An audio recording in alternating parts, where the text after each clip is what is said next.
है जी छुहारे आए ने ते सारी खुरली दे बच्चे एक्टिव हो गए ने। ए देखो सब दी जिहड़ी नज़र आ वो छुहारियां दे विच आ, सिर्फ इन्हां दी नहीं आ बाकी वेखो जी माशाल्लाह जी सारे छड्ड के ते ए देखो जी पूरे पूरे फार्म माड़ा उच्चा करियो इनू चुक के दौरे नू तां उत्ते मतलब सिर दे बराबर करो बच्चे नूं जरा असल च ना मैं नहीं मैं थां खड़ोता मैं दिखा नहीं रहा। एक मिनट ज़रा करियो ए देखो जी ए जी एक मिनट ठहरियो मड़ा ए देखो जी पूरे का पूरा फार्म जो इस टाइम एक्टिव हो गया। चलो जी ज़रा करो बिस्मिल्लाह।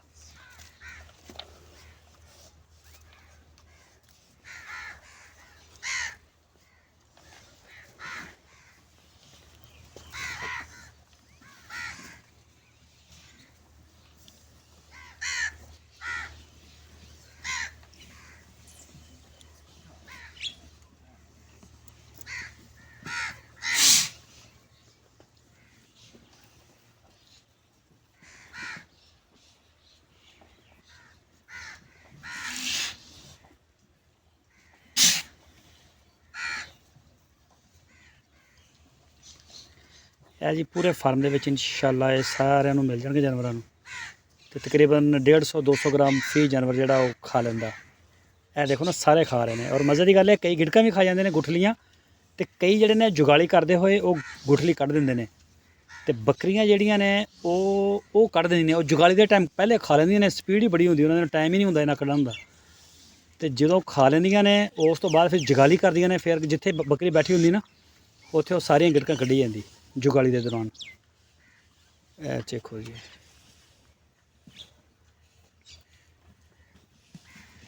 ए जी माशाल्लाह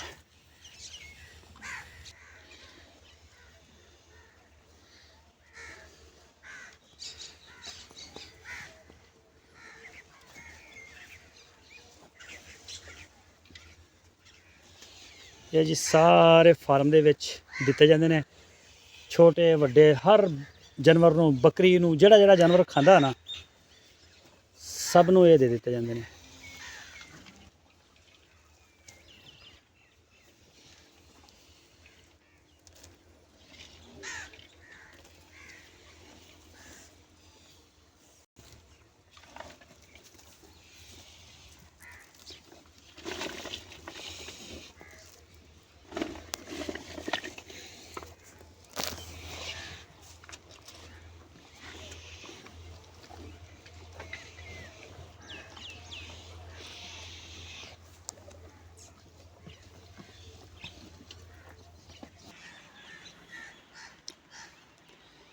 ये जी ड्रोन व्यूज़ छत के ऊपर से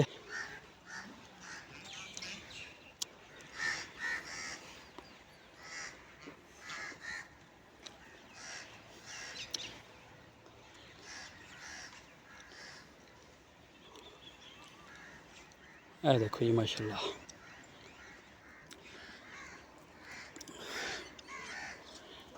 अच्छा जी आ देखो इन्होंने दोवां खुरलियां के उत्ते इन्हां च भी यह भी खा रहे हैं और भी लगे हुए हैं। तीसरी नूं भाई अरशद पा रहे हैं इन्हों दे रहे हैं खाणगे हुण।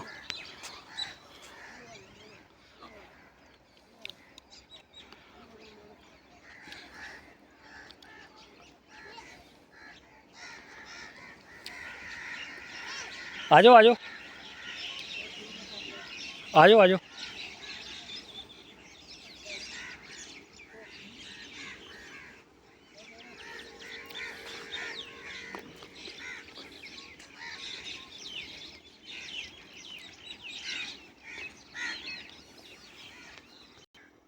ये जी बाहर का व्यू चेक करें आप। सर्दियों का मौसम बड़ा मज़ेदार होता है हमारे पास,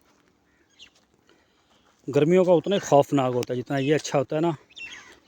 गर्मी में तो माफ़ी है 42, 45, 46 सेंटीग्रेड टेम्परेचर और बहुत ही अजीब सी गर्मी हो गई है, हवा भी नहीं चलती। ये अभी टोटल जिधर जाएगी नज़र ग्रीन ही ग्रीन, पूरा माहौल है, ठंड है, ऊपर से मज़े हैं। ये देखें जी बाकी अभी इधर कुछ बाग थे करीब करीब ख़त्म हो गए वो है वैसे एक, वो माल्टे लगे हुए हैं उधर, कैमरे में नज़र नहीं आएगा, थोड़ा दूर है। तो येलो फूल सरसों के और माल्टे के जो बाग हैं उनमें माल्टे वाल्टे भी लगते हैं, वो ऑरेंज कलर नज़र आता है वहाँ पे।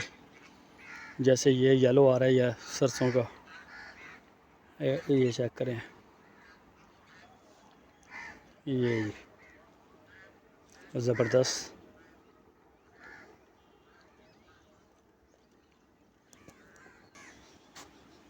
ये जी